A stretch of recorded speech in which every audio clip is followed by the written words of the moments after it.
Josh Allen's not on the list. It's not about It's literally introducing my list of who's making the leap. But Dusty did it because. Why didn't you put Michael Jordan up there, dunking or something, or LeBron or something? That's the same thing. They leap.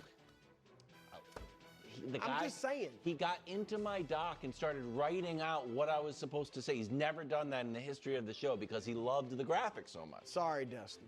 Making the Leap AFC edition. What a graphic. That is awesome. Okay, you got to go. Oh, you ready? Running off the board. All right, here we go. First up, and nobody's going to disagree with this, Xavier Worthy. Everybody loves it, right? I don't know. Y'all don't look. He got better almost every game last year. All he the way up to the Super Bowl. consistently improved. No, he turned Playoffs, he was phenomenal. Was 3 games, 19 catches, almost 300 yards, 3 touchdowns. Xavier Worthy, and this year when Rashee Rice gets back, I thought about putting Rashee Rice on, but he's going to miss some games. But with Rice, with Hollywood Brown, there's going to be so much to pay attention to. And with his speed, he's going to be getting wide open. I'm not saying Tyreek Hill. I'm not going there. Tyreek, I think, is one of the best we've seen.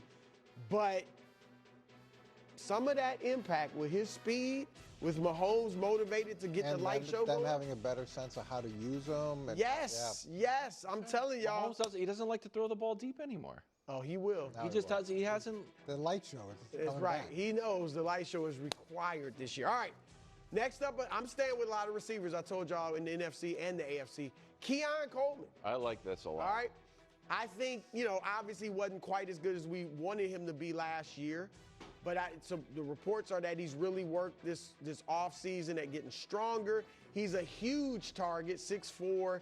I think he'll be great in the red zone. And I think, Coach, as Josh Allen gets older, I get the whole ball control and offense and stuff. But you don't want him running as much the older he gets. You want it to dial down the running more. Sure. So I think you got to find that number one. I think he could be your number one receiver. I like Khalil Shakir, but I don't feel like he's a number one receiver. So I think Coleman will emerge as that. All right, let's go defense. In Baltimore, they got something brewing.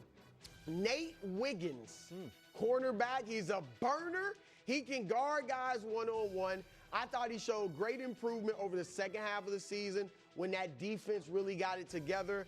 And I think he is going to have a huge year for them, and that's going to be big for the Ravens. So Nate Wiggins, one defensive back. I'm staying with defense, Coach. You like this? I'm very impressed. Buffalo, safety's a big position. They've been looking for the Micah Parsons replacement. I know Taylor Rapp was all right, but Cole Bishop, that's who I like now. I out of Utah, second year. He's got the speed. He's athletic. He can jump.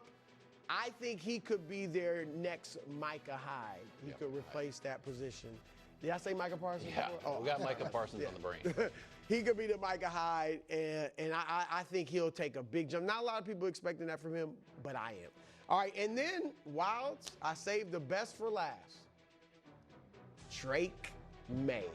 Just love it. I do like him. I do like him a lot. And I'm starting to buy a little bit of your Stephon Diggs stock. Thank you. I'm not expecting the old Stephon Diggs, but I'm not expecting an old Stephon Diggs. Of course. I'm expecting a good Stephon Diggs. And if that's the case, Drake's got somebody to throw it to.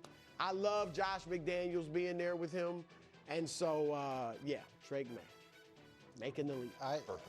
It's a great list. Perfect list. I thought it got better as a lot of the guys got better as it went on. Throwing in a couple defensive players. I knew Coach would like that. Touch.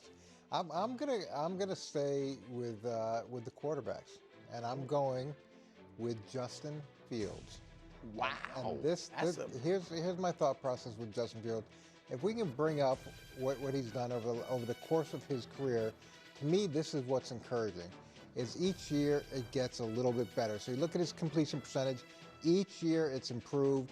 His passer rating each year is improved. And most importantly, his interception percentage has improved.